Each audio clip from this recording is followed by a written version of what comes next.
Okay. अभी हम start करते हैं। What is unsupervised learning. Unsupervised learning पहले हम लोग कर चुके हैं। अनसुपरवाइज लर्निंग कौन सी होती है, कौन बताएगा? जल्दी से कोई भी अनम्यूट करके बता दे जिसका नेट। Ma'am clustering. हाँ शाबाश, क्लस्टरिंग होती है। इसमें डाटा हमारे पास किस तरह का होता है? Unlabelled. Unlabelled, very good. Unlabelled data होती है, इसमें क्लस्टरिंग की जाती है। जो एक तरह के डाटा होते हैं, मतलब जिनके फीचर्स सेम होते हैं, आपस में मिल रहे होते हैं, उनके क्लस्टर्स बना दिए जाते हैं। तो categorisation of object into different groups, इनको डिफरेंट ग्रुप्स में हम लोग कैटेगराइज करते हैं। और ये जो ग्रुप्स होते हैं इनको हम क्या कहते हैं? क्लस्टर्स कहते हैं। इनमें क्लास लेबल्स नहीं होते। पार्टीशनिंग की जाती है डेटा सेट को क्लस्टर्स में, सबसेट्स ग्रुप्स में। किसकी बेस पे क्लस्टरिंग की जाती है, ग्रुपिंग बनाई जाती है? कॉमन फीचर्स, कॉमन ट्रेड्स या कॉमन फीचर्स एक ही बात होती है। According to some defined distance measure. Distance measure भी लास्ट टाइम मैंने आप लोगों को कुछ कराए थे, अगर याद हो तो। सिमिलैरिटी वाले मेजर्स हमने किए थे, कोसाइन सिमिलैरिटी किया था। इसके अलावा डाइस सिमिलैरिटी किया था, ये सारे याद है ना? तो उनके अकॉर्डिंग हम यस लोगों मैम। ने क्या की थी? ग्रुपिंग की थी। अब एम इसका क्या होता है, ये क्वेश्चन था पेपर में, जो अक्सर लोगों ने इसका एम गलत किया था। मैक्सिमम इंट्रा क्लास सिमिलैरिटी और मिनिमम इंटर क्लास सिमिलैरिटी, यही क्वेश्चन था ना पेपर में, जिसमें बच्चों यस ने मैम। एम अपनी मर्जी से लिखे हुए थे, जो चैट जीपीटी ने निकाल के दिए थे। अच्छा, अब है टाइप्स ऑफ क्लस्टरिंग हमारे पास। टाइप्स ऑफ क्लस्टरिंग में क्या है? हिरार्किकल एल्गोरिदम्स होते हैं और पार्टीशनल क्लस्टरिंग होती है। हिरार्किकल जो एल्गोरिदम्स हैं उसमें क्या किया जाता है? क्लस्टर्स एक स्पेसिफिक हिरार्की के थ्रू बनाए जाते हैं, जिसमें अगेन दो आते हैं। एग्लोमेरेटिव मतलब बॉटम अप अप्रोच, और डिविसिव मतलब टॉप डाउन। बॉटम अप होता है नीचे से ऊपर जाना, टॉप डाउन होता है ऊपर से नीचे जाना। अब ये क्या कह रहे हैं, किस तरह से इसमें होगा? एग्लोमेरेटिव मतलब बॉटम अप में हम एलिमेंट से स्टार्ट करेंगे एज अ सेपरेट क्लस्टर। एक एक एलिमेंट से स्टार्ट करेंगे और फिर उनको मर्ज करते जाएंगे और लार्ज क्लस्टर्स बनाते जाएंगे। जिस तरह हमने एक शेप ले ली, हमने कहा ये एक शेप है। एक एलिमेंट लिया, फिर हमने कहा ये भी इससे मिल रही है, इसको इसके साथ ज्वाइन कर लिया। ये भी इससे मिल रही है, इसको ज्वाइन कर लिया। ये भी इससे मिल रही है, इसको ज्वाइन कर लिया। एक एलिमेंट से स्टार्ट किया और उसको एक जैसों को मिला के हमने एक लार्ज क्लस्टर बना दिया। इसको कहते हैं बॉटम अप, छोटे से बड़े की तरफ जाना, नीचे से ऊपर जाना। ये हो गई बॉटम अप अप्रोच, जिसको एग्लोमेरेटिव अप्रोच कहते हैं। दूसरी अप्रोच है divisive, top to bottom. Top to bottom में क्या करेंगे, हम एक पूरा सेट ले लेंगे। मतलब हमने कहा ये सारी क्या है, शेप्स हैं। इन सारी शेप्स को हमने इकट्ठा ले लिया, एक बड़ा क्लस्टर बना दिया, ठीक है। फिर हम कहेंगे नहीं, इनमें से ये लोग जो हैं ये दोनों अलग हैं, इनको अलग कर देते हैं। और बाकी जो है ये अलग हो गए। फिर हम कहेंगे इनमें से भी ये दोनों अलग हैं, तो इसको मजीद एक अलग ग्रुप बना देते हैं और ये इसको अलग कर देते हैं। तो इस अप्रोच को कहते हैं टॉप डाउन डिविसिव। बड़े से छोटे में डिवाइड करना है डिविसिव अप्रोच, और छोटे से बड़ा मिलाते जाना, ये होती है बॉटम अप एग्लोमेरेटिव अप्रोच। दोनों अप्रोचेस क्लियर हैं? Begin with whole set, proceed it divide into successively smaller clusters। बड़े सेट से स्टार्ट करेंगे और छोटे छोटे क्लस्टर्स में उसको डिवाइड करेंगे। ये किस में आ गई? हिरार्किकल एल्गोरिथम्स में आ गया। अब हम देखते हैं पार्टीशनिंग क्लस्टर्स। पार्टीशनिंग क्लस्टर्स में क्या किए जाते हैं? क्लस्टर्स को एक साथ डिफाइन किया जाता है। के मीन्स या के डेरिवेटिव्स की फॉर्म में इसको हम लोग डिवाइड करते हैं। अब कुछ कॉमन डिस्टेंस मेजर्स हैं। एक है हमारे पास यूक्लिडियन डिस्टेंस, दूसरा है मैनहट्टन डिस्टेंस। इन दो डिस्टेंस को हम ले सकते हैं। अब ये जो है हमारे पास यूक्लिडियन डिस्टेंस, ये आप लोगों ने पहले भी किया हुआ है। x1 - y1 का स्क्वायर प्लस x2 - y2 का स्क्वायर। कुछ याद है ये वाला डिस्टेंस? जिस तरह अगर हमारे पास 1 2 3 4 है, इसके बीच में हमने डिस्टेंस निकालना था, तो हम क्या कहते हैं? ये x1 है, ये y1 है, ये x2 है, ये y2 है। तो इसका डिस्टेंस निकालने के लिए क्या किया जाता है? x1 - x2 का स्क्वायर, बीच में प्लस का साइन, y1 - y2 का स्क्वायर। अगर आगे z भी होगा तो सो ऑन, ये आगे चलता रहेगा। ठीक है, ये फॉर्मूला याद है कि नहीं? फिर इसको किस तरह से हमने सॉल्व करना है? अब x1 क्या था, 1 - 3 का स्क्वायर प्लस 2 - 4 का स्क्वायर, स्क्वायर रूट।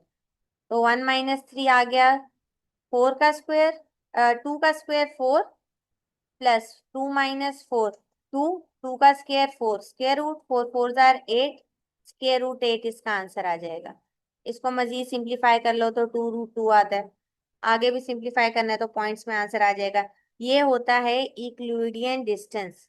क्या फॉर्मूला है इसका, x1 - x2 का स्क्वायर प्लस y1 - y2 का स्क्वायर प्लस सो ऑन। तो अगर हमने जनरल लिखना है तो xi - yi का स्क्वायर, और ये सम के साथ आ जाएगा। अच्छा, दूसरा है मैनहट्टन डिस्टेंस। मैनहट्टन डिस्टेंस में क्या है, मैनहट्टन डिस्टेंस में स्क्वायर नहीं है, खाली xi - yi है, और सम है, सबको सम करेंगे। तीसरा है मैक्सिमम नॉर्म। मैक्सिमम नॉर्म में देखेंगे कि सबसे मैक्सिमम किसकी वैल्यू होगी, जब हम दोनों को माइनस करें, जो मैक्सिमम है उसको हम ले लेंगे। ये मैक्सिमम नॉर्म नॉर्म है। के मीन क्लस्टरिंग। अब के मीन एल्गोरिदम जो है वो क्लस्टर्स बनाता है पार्टीशनिंग के थ्रू, ठीक है, पार्टीशनिंग वाले जो एल्गोरिदम पढ़े हैं उसके थ्रू। अब इसमें करना क्या है, ये इसका एल्गोरिदम है। पहले स्टार्ट किया, नंबर ऑफ क्लस्टर्स, कितने क्लस्टर्स बनाने हैं, के क्लस्टर्स बनाने। उसमें हम सेंट्रॉइड निकालेंगे, फिर सेंट्रॉइड से हर ऑब्जेक्ट का डिस्टेंस कैलकुलेट करेंगे, मिनिमम डिस्टेंस की बेस पे ग्रुपिंग करेंगे। No object move to group, अगर कोई ऑब्जेक्ट मूव ग्रुप में एक जगह से दूसरी जगह मूव नहीं कर रहा तो एंड कर देंगे, अगर कर रहा है तो अगेन से दोबारा डिस्टेंस कैलकुलेट करेंगे। तब तक कैलकुलेट करेंगे जब तक ऑब्जेक्ट्स मूव कर रहे हैं, मतलब जब तक ग्रुपिंग बन रही है। जैसे ही ग्रुपिंग हो गई, सारे कंप्लीट हो गए, अब कोई ऑब्जेक्ट नहीं बन रहा, तो वो एंड हो जाएगा। ये क्या है, ये इसका एल्गोरिदम भी है और फ्लो चार्ट भी है। जब हम इसको स्टेप्स में लिखेंगे तो वो एल्गोरिदम होगा, जब इस तरह डायग्राम की फॉर्म में लिखेंगे तो वो फ्लो चार्ट होगा। क्या किया, ये एल्गोरिदम है। के हमने नंबर ऑफ क्लस्टर्स डिफाइन किए हैं, के एलिमेंट को एक हमने सेंटर एलिमेंट ले लिया के क्लस्टर का। फिर हमने डिस्टेंस कैलकुलेट किया, ठीक है, डिस्टेंस कोई भी कैलकुलेट कर सकते हैं, मैनहट्टन भी कर सकते हैं, इंक्लूडियन भी कर सकते हैं, और तीसरा जो है हमारे पास मैक्सिमम नॉर्म, ये भी कर सकते हैं। इसके बाद डिस्टेंस कैलकुलेट करने के बाद क्लस्टर्स में ग्रुप को मूव करेंगे, न्यू सेंट्रॉइड बनाएंगे अगर कोई एलिमेंट मूव करे, तब तक रिपीट करेंगे, तब जब तक कन्वर्जेंस आ रही है, मतलब जब तक एलिमेंट्स मूव कर रहे हैं। नहीं कर रहे तो वो स्टॉप हो जाएगा। अब एक एग्जांपल इसकी दी हुई है। एग्जांपल किस तरह से दी हुई है कि हमारे पास ये डाटा है, ये इंडिविजुअल्स हैं, 1 2 3 4 5 6 7। ये फर्स्ट वेरिएबल है और ये सेकंड वेरिएबल है। अब ये हमारे पास वैल्यूज दी हुई हैं। अब यहाँ से हम चेक करते हैं। Step 1, randomly choose two centroids k is equal to 2 for 2 cluster. अपनी मर्जी के दो सेंटरोइड्स चूज कर लेने हैं, ठीक है, क्योंकि हमें इधर वैल्यू से कुछ पता नहीं लग रहा किसको सेंटरोइड लेने, क्या लेने, तो हमने अपनी मर्जी से एक ये चूज कर दिया, एक ये चूज कर लिया, ठीक है। अब पहला हमारे पास ये वाला आ गया 1 1 1 वाला, दूसरा हमारे पास आ गया 4 5 7 वाला, ठीक है। मतलब ये वेरिएबल्स हैं, ये तो नंबर ऑफ इंडिविजुअल दिए ना, एक हमारे पास आ गया 1 और 1, और दूसरा हमारे पास आ गया 5 और 7, ठीक है। फॉर इंस्टेंस M1 जो हमारे पास पहला वो के की वैल्यू है, सेंट्रॉइड है, वो है 1 1, और दूसरा जो सेंट्रॉइड है वो क्या बन गया 5 7, ठीक है। अभी हमारे पास सिर्फ ये अकेला है और ये अकेला है। अब हमने क्या करना है, बाकियों के डिस्टेंस कैलकुलेट करके जिससे कम डिस्टेंस होगा उस ग्रुप में उसको ऐड करते जाना है। समझ आइए क्या करना है, थोड़ा बहुत आइडिया हो रहा है। अभी हमने दो ग्रुप्स जो बनाए उसमें एक एक चीज ही है। पहले ग्रुप में पहला बंदा है, दूसरे ग्रुप में चौथा बंदा है, मतलब चौथा वेरिएबल है। बाकी सारे अभी किसी ग्रुप में नहीं है। अब हम इनका डिस्टेंस कैलकुलेट करके जिससे कम डिस्टेंस होगा उस ग्रुप में ऐड करते जाएंगे। अब देखो हम लोगों ने किस तरह से ऐड करना है, नोट दी डेटा पॉइंट्स। डेटा पॉइंट्स को नोट किया, यूक्लिडियन डिस्टेंस को कैलकुलेट कर रहे हैं हर एलिमेंट का सेंट्रॉइड पॉइंट से। कैसे अब करना है मैं आपको जरा एक करके दिखाती हूँ ना, ताकि आपको सही से समझ आ जाए। अब इसको ध्यान से देखना है, अब हम लोग करने क्या लगे। ये दूसरा पॉइंट है, ठीक है, ये वाला दूसरा पॉइंट क्या है, 1.5 और 2। अब इस पॉइंट का हम लोग डिस्टेंस कैलकुलेट करने लगे हैं पहले वाले से और दूसरे वाले से। पहला वाला क्या है, 1 और 1। अब इसका यूक्लिडियन डिस्टेंस अगर हम कैलकुलेट करेंगे तो 1.5 माइनस 1 का स्क्वायर प्लस 2 माइनस 1 का स्क्वायर स्क्वायर रूट। कैलकुलेटर है किसी के पास? 1.5 माइनस 1 ये आएगा 0.5 का स्क्वायर प्लस 2 माइनस 1 1 का स्क्वायर। 0.5 का स्क्वायर करो, 0.5 का स्क्वायर क्या आता है और 1 का स्क्वायर तो 1 ही आएगा। 0.5 इंटू 0.5 ये बनता है 0.25। 0.25 का के साथ हम लोग प्लस कर देते हैं 1 प्लस 1। ये क्या आता है 1.25। 1.25 का स्क्वायर रूट ले लेते हैं 1.25। ये आ गया 1.118। 1.118 ये डिस्टेंस आ गया पहले क्लस्टर के साथ। ठीक है, अब हम लोग इसका डिस्टेंस निकालते हैं दूसरे क्लस्टर के साथ। कलर चेंज कर लेते हैं ताकि पता लग जाए। अब हमने 1.5 और 2 ये पॉइंट था, इसका डिस्टेंस निकालते हैं दूसरे ग्रुप के साथ। दूसरा कौन सा ग्रुप है? 5 और 7। अब अगेन यूक्लिडियन डिस्टेंस ही निकालेंगे। 1.5 माइनस 5 का स्क्वायर प्लस 2 माइनस 7 का स्क्वायर स्क्वायर रूट। जिसके पास कैलकुलेटर है वो मुझे जल्दी से आंसर निकाल के दिखाए, वरना मैं खुद निकालती हूँ। 1.5 माइनस 5 का स्क्वायर, 1.5 माइनस 5 का स्क्वायर 12.25 आ गया। 12.25 प्लस 2 माइनस 7 का स्क्वायर, ये 5 का स्क्वायर आएगा 25। 12.25 प्लस 25, 12.25 प्लस 25 ये आ गया 37.25। स्क्वायर रूट निकाल लेते हैं 37.25 का। ये आ गया 6.10। 6.10। अब देखो किसका डिस्टेंस कम है। पहले वाले से डिस्टेंस है 1.118, दूसरे वाले से डिस्टेंस है 6.10। तो किससे करीब है? ये कौन से पॉइंट से करीब बन रहा है, पहले वाले से या दूसरे वाले से?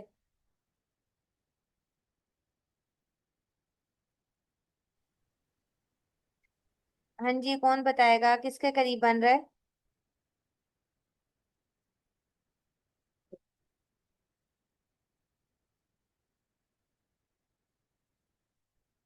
सारे सो रहे हो? पहले वाले के। पहले वाले से, शाबाश कर। ग्रुप 1 के करीब है, तो हम लोग इसको किस ग्रुप में ऐड कर देंगे? 1 में।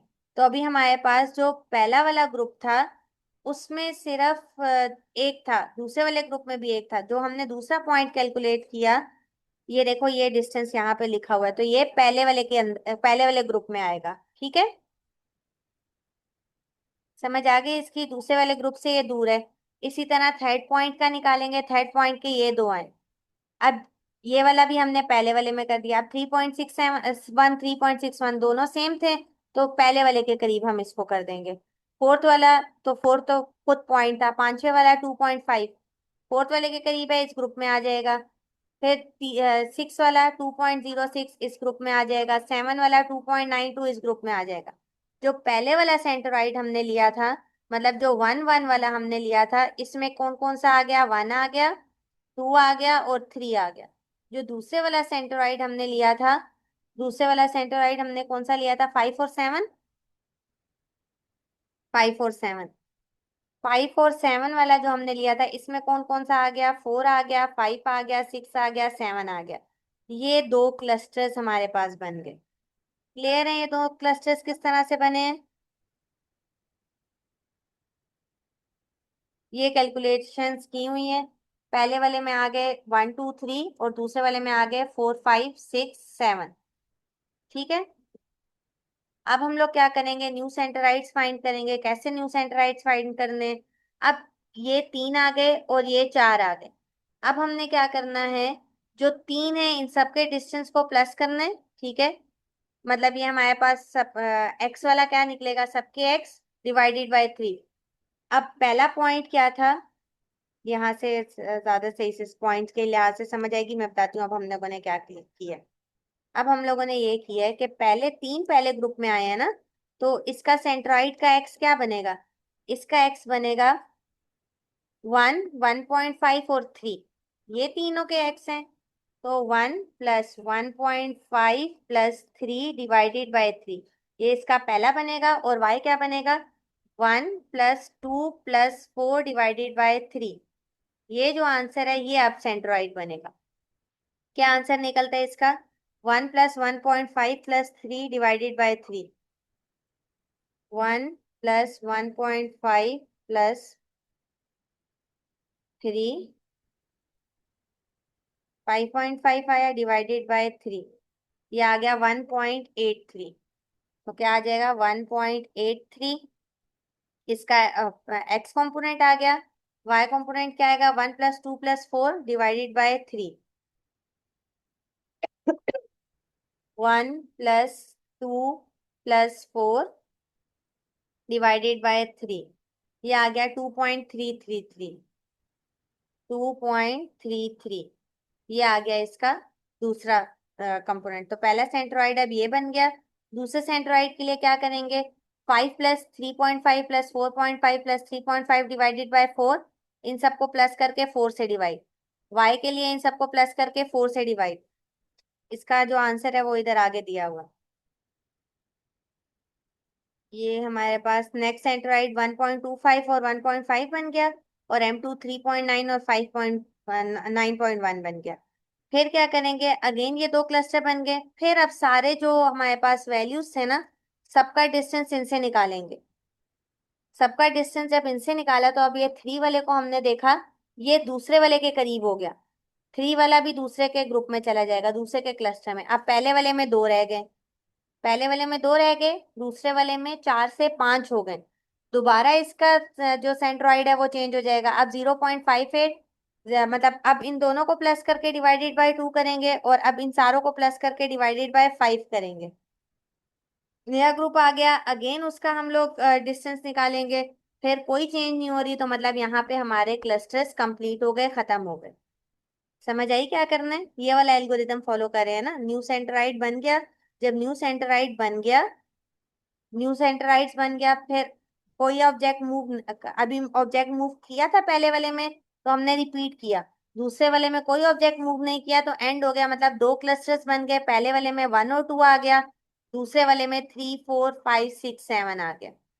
ये हमारे पास दो क्लस्टर्स बन गए थे डेटा के। यहाँ तक क्लियर है। अब अगर हम इसको प्लॉट भी करें, तो ये हमारे पास पहले वाले में 2 आ गए, और दूसरे वाले में 5 पॉइंट्स आ गए। ये इसका प्लॉट बन गया। ये तब था जब हम लोगों ने के की वैल्यू 2 ली थी, दो क्लस्टर्स बनाए थे। हम लोग के को 3 भी ले सकते हैं, 3 क्लस्टर्स बनाने हैं तो कोई भी रैंडम 3 सेलेक्ट करेंगे। रैंडम 3 सेलेक्ट करेंगे। 3 सेलेक्ट करने के बाद अब यहाँ पे इन्होंने के 3 सेलेक्ट किया, पहला दूसरा और तीसरा सेलेक्ट कर लिया। के 3 सेलेक्ट करेंगे, आगे सेम वही काम हम लोगों ने करते जाना है। तब तक रिपीट करेंगे जब तक मूव करें, और इसमें काम होता जाएगा। अच्छा, ये 3 वाला ना भी करो तो इतना मसला नहीं है। अब अगर हम लोग ये एक एग्जाम्पल देखें, रियल लाइफ न्यूमेरिकल एग्जाम्पल, इस तरह का पेपर में आ सकता है। हमारे पास 4 मेडिसिन हैं। As our training data point out each point object and each medicine has 2 attributes. हर मेडिसिन के 2 एट्रीब्यूट्स हैं, मतलब 2 कोऑर्डिनेट्स होंगे इसके। हमने ये बताना है कि कौन सी क्लस्टर 1 में है, and which medicine belong to other cluster, और कौन सी बाकी क्लस्टर में। ये मेडिसिन ए है, ये 2 एट्रीब्यूट्स हैं, वेट है और पीएच इंडेक्स है। 11, 21, 43, 54। सबसे पहले क्या करेंगे, के ले लेंगे। के हम लोगों ने यहाँ पे क्या लिया, इनको प्लॉट कर दिया है। ठीक है, प्लॉट करना आता है ना, कैसे करते हैं। 1, 1 है तो ये आएगा 1, 1, यहाँ पे इसका पॉइंट बनेगा। फिर है 2, 1, 2, 1, यहाँ पे इसका पॉइंट बनेगा। 4, 3, 2 के बाद 3, 4, 4, 1, 2, 3, यहाँ पे इसका पॉइंट बनेगा।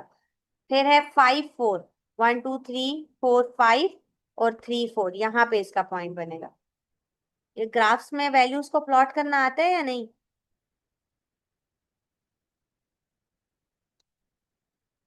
हाँ जी, ग्राफ्स में वैल्यू प्लॉट कर लेते हो या नहीं आता।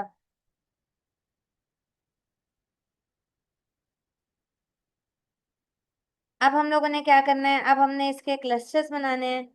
ठीक है, using initial seed for partitioning. ये ग्रुप 1 बनाया, ये ग्रुप 2 बनाया। एक हमने 1 1 वाला ग्रुप ले लिया, एक हमने 2 1 वाला ले लिया। एक ये ग्रुप ले लिया, एक ये ग्रुप ले लिया, K1 और K2। अब बाकियों के इनसे डिस्टेंस कैलकुलेट करने हैं। डिस्टेंस कैलकुलेट करने के लिए, अच्छा सेंट्रॉइड्स ये 1 1 है। इसमें ये अब इसके साथ 3 इकट्ठे हुए हैं और इसके साथ एक इकट्ठा हुआ है। इसका 1 1 रहेगा। इसके x कंपोनेंट प्लस होकर डिवाइडेड बाय 3 हुआ, इसके y कंपोनेंट प्लस होकर डिवाइडेड बाय 3 हुआ। ये अगला ग्रुप क्लस्टर बन गया C2। अब अगेन इसमें डिस्टेंस कंप्यूट करेंगे। डिस्टेंस कंप्यूट करने से हम लोग देखेंगे कि ये वाला इसके करीब हो गया, तो ये इधर आ जाएगा, इस क्लस्टर में आ गया। अब ये दो बन गए, ये दो बन गए, दोबारा से सेंट्रॉइड्स चेंज हो गए। इसके बाद अगेन जब रिपीट करेंगे तो कोई वैल्यू आगे पीछे नहीं गई। कोई वैल्यू आगे पीछे नहीं गई, इसका मतलब कि यहाँ पे हमारे पास स्टॉप हो गया। स्टॉप हो गया तो पहले क्लस्टर में पहले दो आ गए, अगले क्लस्टर में अगले दो आ गए। ये ग्रुप 1 के दो हो गए और ये ग्रुप 2 के दो हो गए। ये हमारे पास कंप्लीट हो गए। बाकी प्रॉब्लम्स को भी इसी तरह करना है। अच्छा, इसमें जो थोड़े बहुत चैलेंजेस आ सकते हैं वो ये आ सकते हैं कि कोई आउटलायर हो सकता है। आउटलायर मतलब जो किसी भी ग्रुप के करीब नहीं है। तो ये बात हमने पहले भी पढ़ी थी कि जब कोई डाटा में आउटलायर होगा तो उसको हम लोग रिमूव करते हैं। ठीक है, मिसिंग वैल्यूज को डील करना होता है। एडवांटेजेस और एप्लीकेशंस है। एडवांटेजेस क्या है, एफिशिएंट है, फास्ट कंप्यूटेशन है, इम्प्लीमेंट करना और समझना आसान है। मशीन लर्निंग में, डाटा माइनिंग में काफी यूज होता है।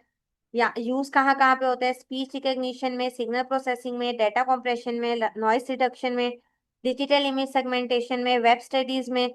लोगों को अगर हमने ग्रुप करना, होमोफिली कहते हैं, सिमिलर कैरेक्टरिस्टिक्स के बेस पे लोगों की ग्रुपिंग करना। तो ये हमारे पास कंप्लीट हो गया। अब ये आपका टास्क क्या है, take any 10 elements of two attributes, take different values of k दो क्लस्टर्स बनाने हैं, तीन बनाने हैं, चार बनाने हैं, उसमें के मींस एल्गोरिदम अप्लाई करना है।